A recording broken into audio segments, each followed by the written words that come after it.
Welcome to Sync24 TV viewers. This is the Nationalist show with Kennedy Abongo. Our topic for today is RAILA's directionless opposition. RAILA's directionless opposition. There's a video I did and about what RAILA was planning. The intent of that video was to give an overview of what I think RAILA would be doing, and my first guess was that he would come back more rejuvenated to push for more reforms in terms of trying to change the structure of our governance and trying to create or to bring more or what we call democracy, or entrench some democratic ideals further into our democratic system. However, since he came back, there is some sort of lack of direction which has formed the basis now of this episode of The Nationalist. Before we delve into it, do kindly subscribe and click that notification bell so that you're notified whenever we post. So on to our topic of the day. Why am I saying that RAILA's opposition to President Ruto's government lacks direction? I'm saying so because RAILA himself appears not to know what he wants to oppose with his government. I'm also saying so because there is really nothing so far that you can identify to oppose the government. So that is why in most of my videos I have advised that a proper opposition requires some sort of reflection so that you understand how to come back into the political limelight, because there are a lot of them, and I believe RAILA of most was hurt with this particular election in a very, very monumental way. Being his last, we don't expect him to run again. So for him, I think this particular loss is more or deep cutting and hurting to the man himself. But that does not excuse his rather rash way to come back into politics and then try to oppose things without necessarily, providing some sort of direction, or without reflecting on what he wants the opposition to do going forward. So there are some pointers that point to that directionless opposition, because now he's hanging on a lot of things, trying to do this, trying to do that, trying to find this, trying to excite the public or the general public in this manner or the next. But it appears all of them are actually failing.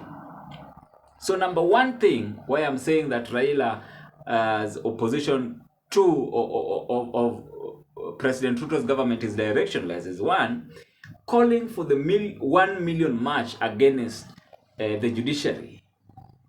Not many, I don't think, will follow him into that march, and I think up until now he's probably realized it, that not many people will follow him into that march. I'm saying so because people generally have done this. We've done this over and over again. In 2013, people march. In 2017, people march. In 2022, people march. Then there is something that is not changing. And then there is another thing that is changing. One, Raila Odinga appears not to have changed.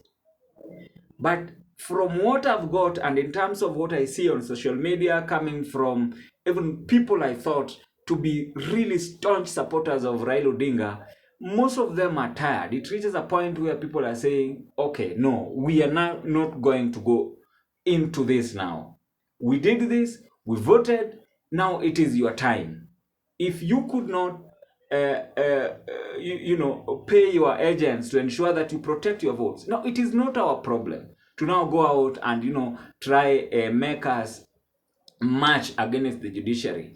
And I'm also saying that because a march against the judiciary is a threat to the institution itself.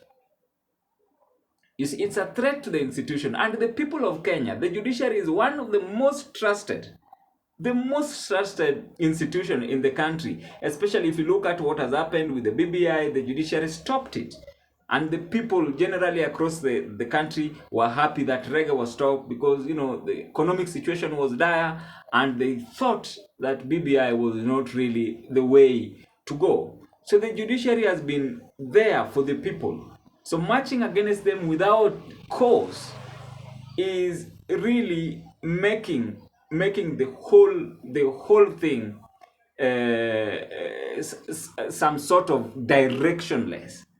And then if you is also proving what Ruto lawyers were saying about him, that whenever he's lost election, his immediate action would be to, go after this institution in the name of, trying to bundle officials of such institution out of office. And that came out clearly when he spoke about the judiciary and saying that the Million March would be to tell them wakwende nyumbani. Such words shows that he is not yet recovered from the loss, and he doesn't really know how to come back into the political system seamlessly and to have some sort of direction. And then number two, which again I think is points to his lack of direction, is saying that the appointment of judges was meant to capture the judiciary. You see, we are in Kenya, and then there's this word which President Ruto often used, that Kenya has shortage of fools. We have a situation in Kenya where the High Court, the Court of Appeal, had given orders for the appointment of these judges. And then there was an outright refusal by President Uhuru Kenyatta to appoint these judges. And I think any person in the country would tell you that that move of the president not to appoint the judges, despite the fact that there were live court orders ordering him to do so, was really bad for independence of the judiciary itself, and then the proper functioning of the nation as a whole. Because if you have one set of the government actually sabotaging or not following the constitution in terms of how these institutions or government agencies relate, then we'll have a problem. Things will come and stop at that particular time, because one person will decide, "No, I'm not going to do that." So the people themselves were not quite happy with President Uhuru Kenyatta's refusal to appoint these people. So President Ruto appointing them was intended to win the confidence of the people. And I'm telling you this because a lot of people, including those who supported Azimio, lauded or praised President Ruto for that particular act. So unless you have some sort of real issue with the appointment, some sort of real evidence, rather than just rumors that you want to spread in order to capture the attention of the people, then what you are showing is you lack direction as an opposition. So there is a need for the opposition itself, and especially for Right Honorable Raila Odinga, to do a lot of consultation, and also to ensure, because I would expect him now to start coming out of politics, or bit by bit, and putting Kalonzo Musyoka and maybe Martha Karua on the driving seat, so that they can take a bit of backseat as they organize themselves on how to proceed with this thing. And that is why I've also suggested in one of our videos that if you're going to oppose this government, they have to be strategic about it. You cannot hang on everything and anything. You have to identify some of the issues that are more contentious and which you would want to push on behalf of the people. But if you're going to do things because the election was lost, even if it was stolen, there is a need for you to take a backseat and ensure that you organize yourself better to provide direction for the people. What he is doing right now, a lot of people are losing hope. A lot of people are losing hope. And I'm not saying that if in case he calls for the march, then people would not go. There are people who will still follow Raila Odinga and they still have a very huge following. But I don't think that it is the same following as it did maybe in 2017. Because people are have evolved, the system has evolved, and people are crying, let us give the government time.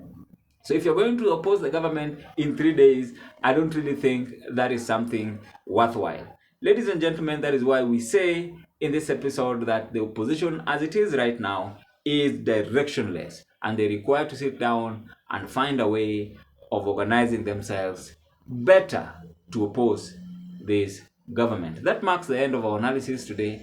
If you're watching us for the first time, kindly subscribe. If you've been watching us and you've yet to subscribe, we urge you to do so. Share these videos and leave a comment. Thank you very much.